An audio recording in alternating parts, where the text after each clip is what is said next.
I wanted to watch this. So what this is a Irish journalist has an interaction with a Russian ambassador to Ireland. It's a very short interview, but I wanted to play it.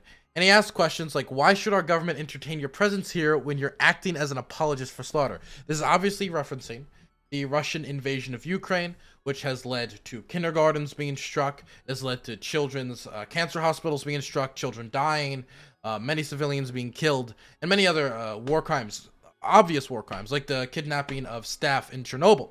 But does anybody have the link to the video in Ireland? Have you seen the video where the Irish protesters just lambast this Russian ambassador as he tries to come into his office? They just pelt it with water bottles and kick it and punch it.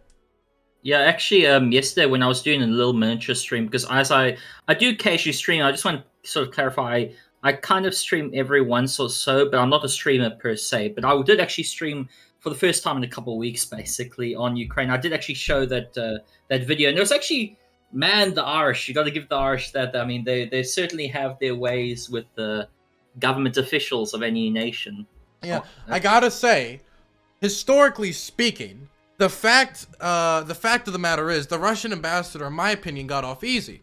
I mean, when it comes to, you know, the Irish and their cars, he got off generally easy historically when it comes to what the Irish can do to cars, I would say, personally. Yes.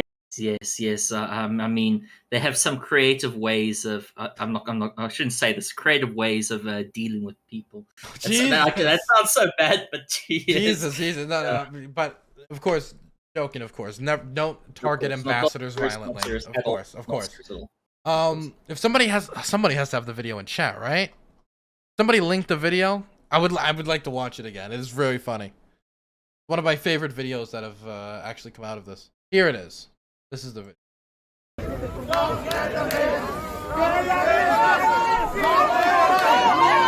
This is located in Dublin, Ireland, and they're protesting outside the Russian embassy.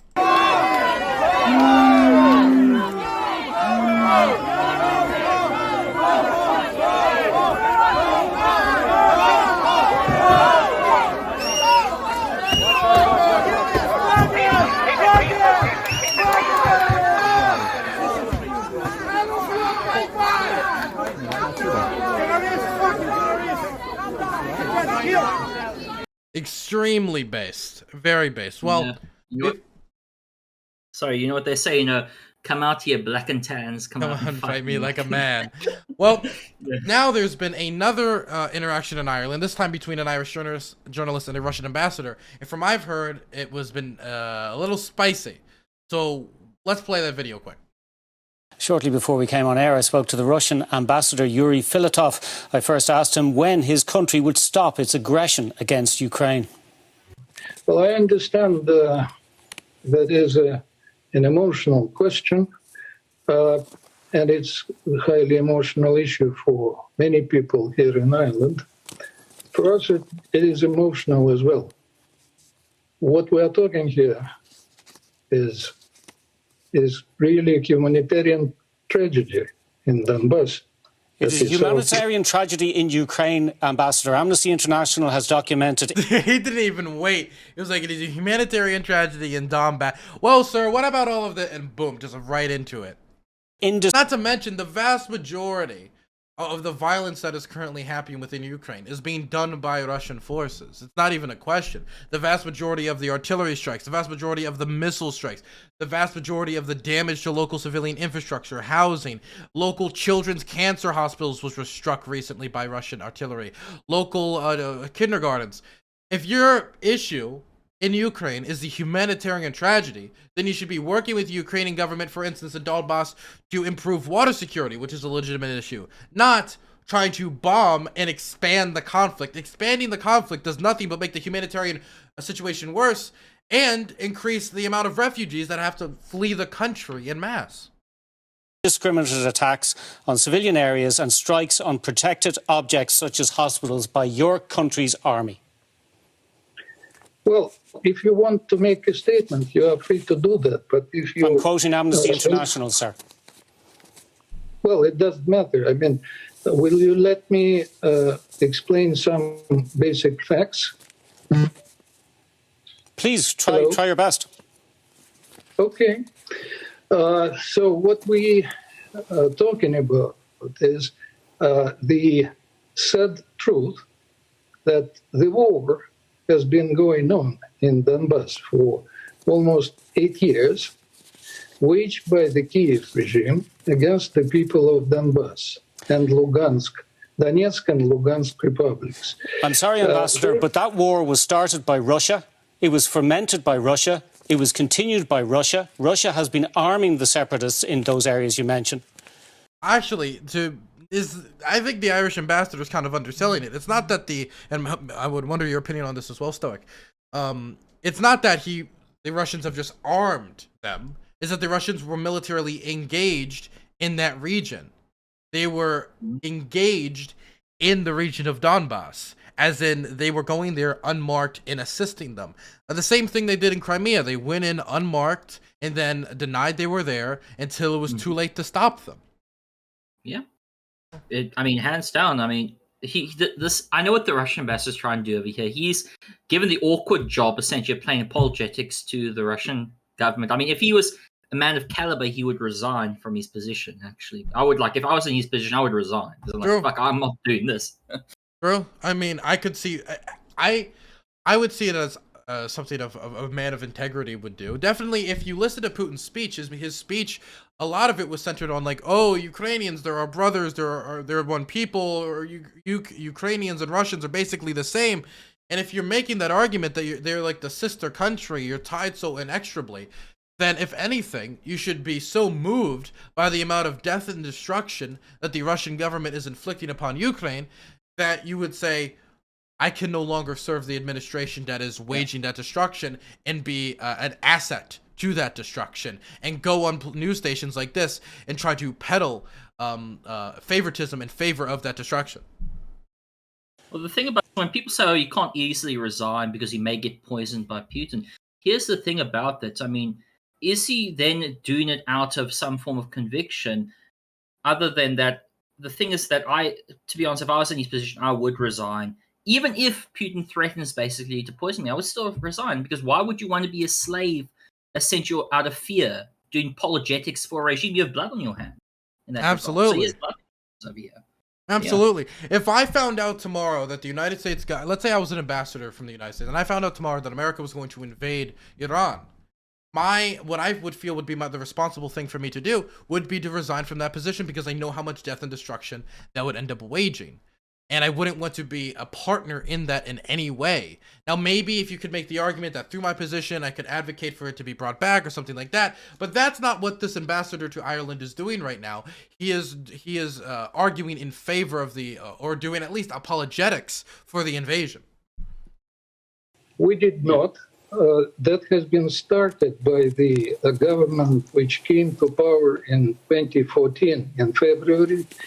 The only reason was that the people in the republics in the region at that time, they simply rejected that. They have not accepted the new regime, which was all about Ukrainization. They wanted to keep their language, which is Russian, to speak it, to live their own way of life.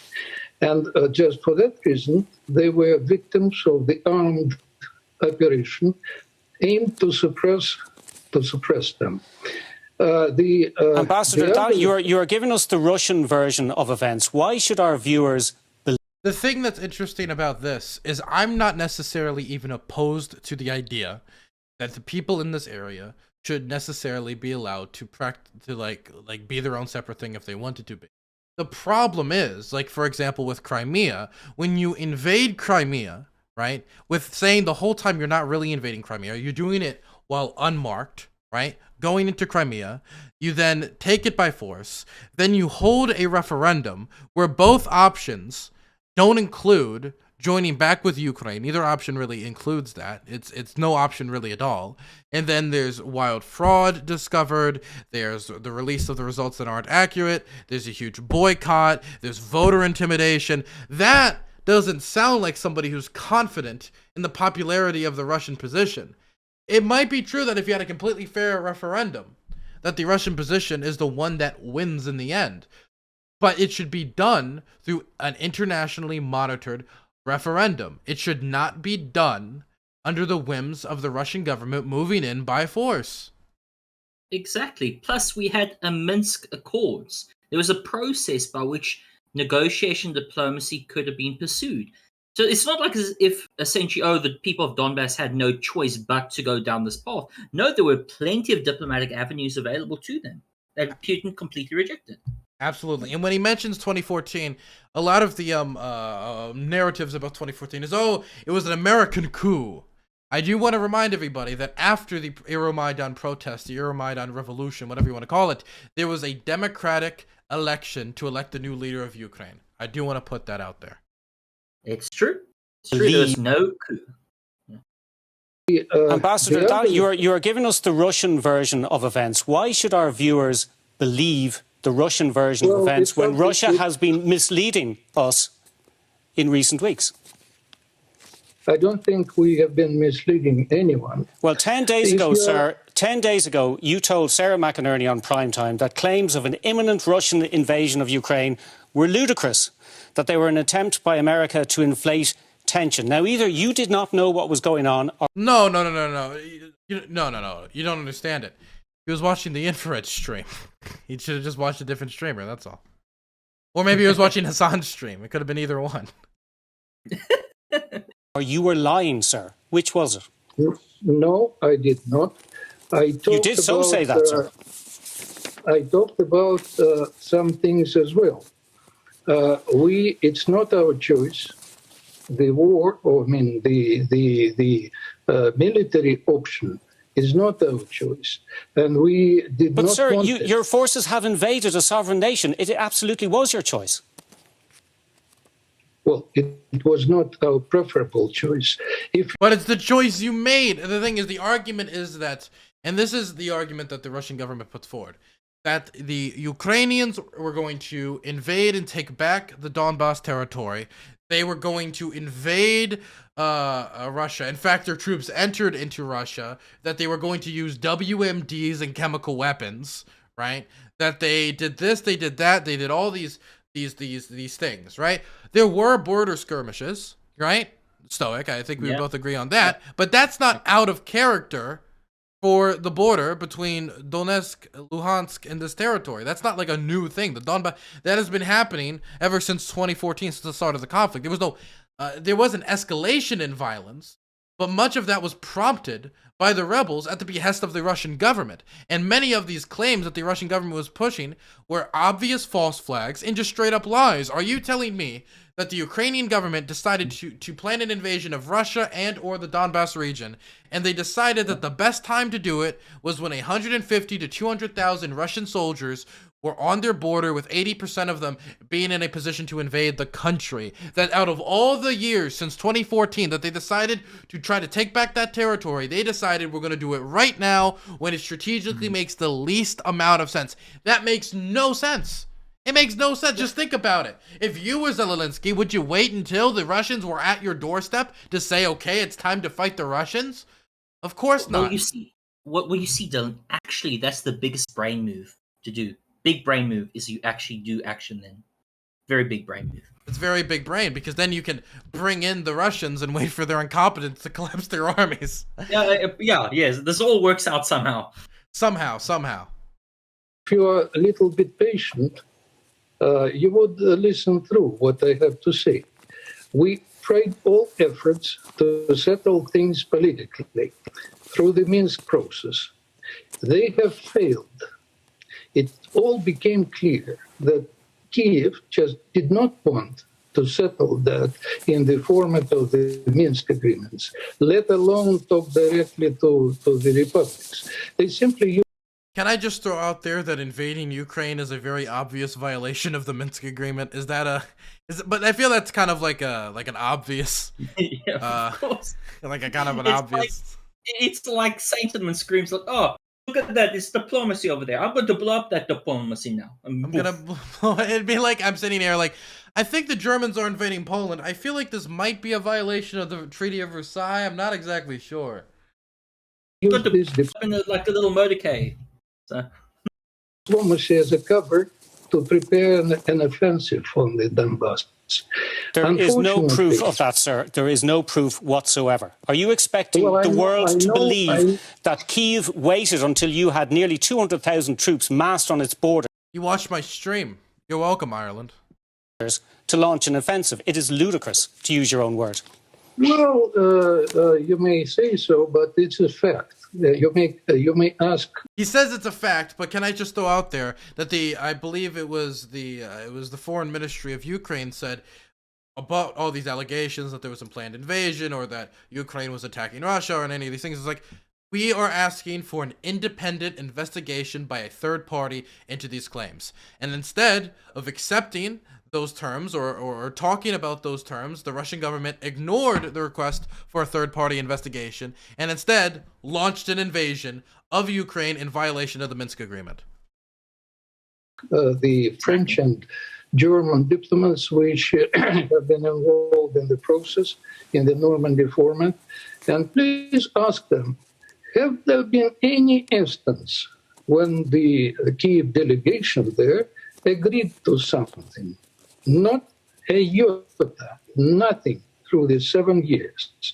So, I mean, there was no other choice to... Can I also say that the accusation of genocide by this ambassador and the Russian government has been repudiated by the, I don't know, a little insignificant guy called, the Secretary General of the United Nations. He specifically said that the situation in Donbass is not a genocide, that this claim by the Russian government is just straight up a lie. Now, maybe you can say the UN Secretary General is just lying, but I think that we should be looking at the Russian government, which has interest to promote this lie, and maybe start considering maybe, for the first time ever, Vladimir Putin might not be a completely honest individual.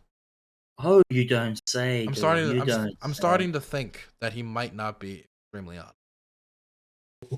End the suffering of Donbass through real humanitarian intervention.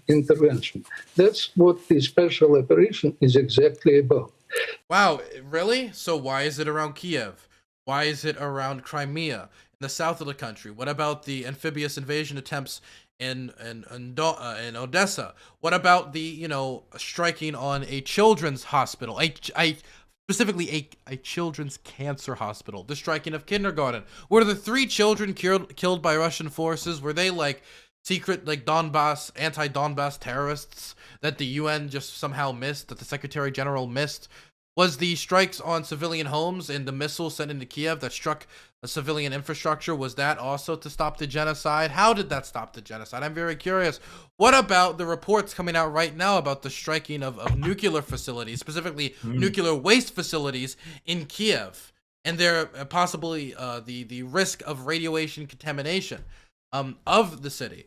Was that to stop a genocide? How exactly is any of this stopping a genocide? The only thing I'm seeing is a bunch of dead bodies. You know what's ironic about all of this is that all fighting seems to be everywhere except, the Donbass region. That's actually the funny. If you look at the front line, all the rest of the border seems to be like moving and it's active, and we're seeing that movement.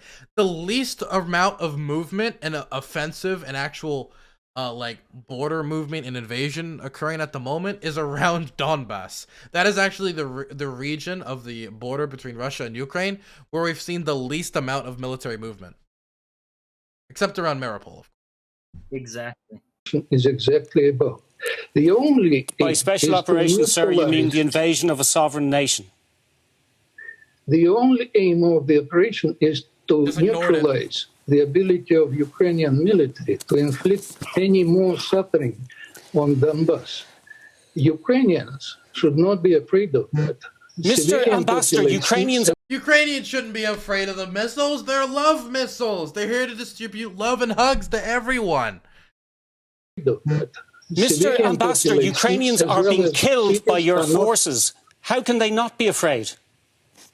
Well, simply because they are not the target of this operation. Nobody will... There are documented cases, sir, of civilian targets being hit by Russian munitions.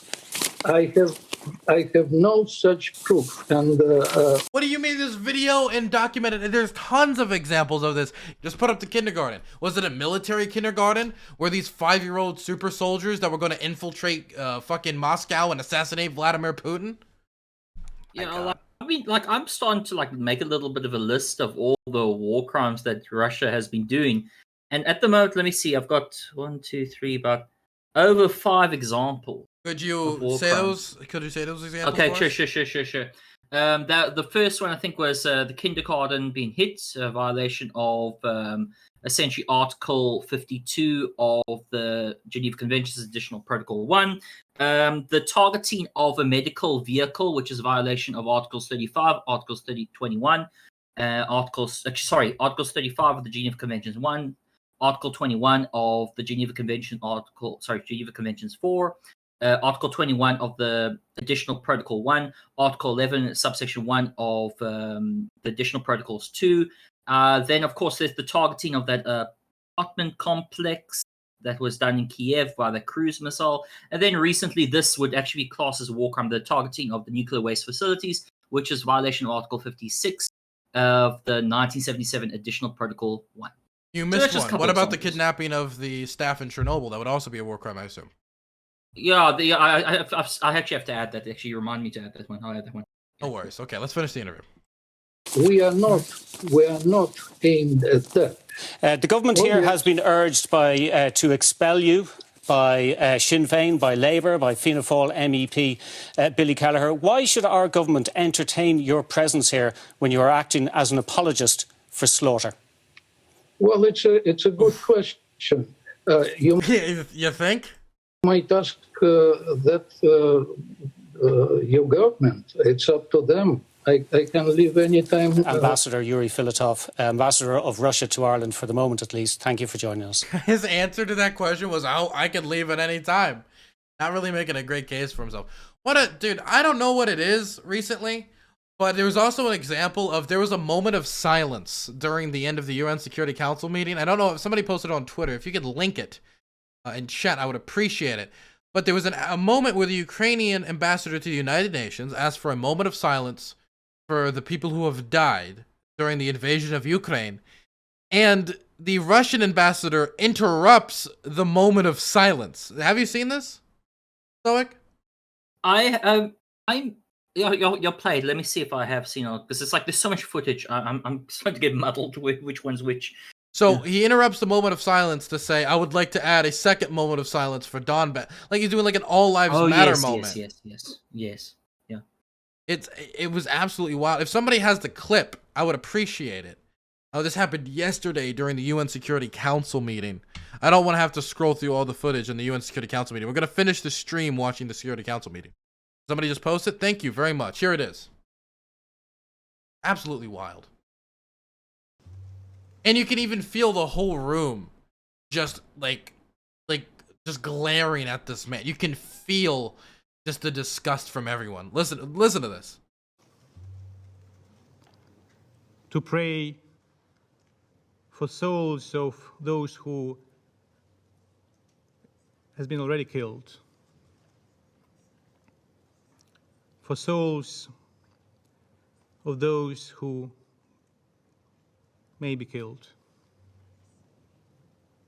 And I invite the Russian ambassador to pray for salvation. Oh my God. Jesus Christ. Fatality. Oh my God. Please, ladies and gentlemen, let us spend a moment in a complete silence. Apologize, but before moving to a moment of silence, I want to include in the list those people who perished over all these years in Donbass. They also are worthy of being mentioned. All human lives are valuable. Let's not forget them either. But ladies and gentlemen, he interrupts the moment of silence to just pull an all lives matter moment. He just did that. You know what he could have done? He could have just been like, "I'm going to wait till this one's over, and then I'm going to do a separate moment of silence." Instead, he interrupts the moment. I'm sorry It feels like Jake Paul must be in charge of like Russian PR. Must have like chosen the worst person possible to be in charge of this stuff. I just, why would they do this? Why? He must have seen the writing on the walls there, right? He didn't read the room. Spend a moment in complete silence. What an actual goblin. Thank you.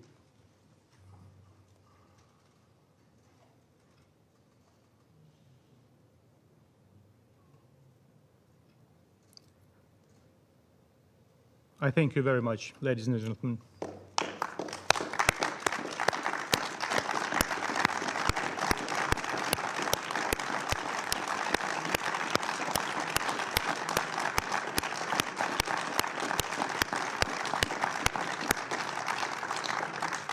Yeah, it seems like the Russian is the only one not clapping. Yeah. Jesus Christ. Absolutely. Okay. Well, yeah, I just wanted to cover that interview quick because that interview with that Russian ambassador was absolutely deadly. Deadly for Russian PR. That's for sure. I wonder, do you think he's gonna get expelled? Do you mean the Russian ambassador? Yes.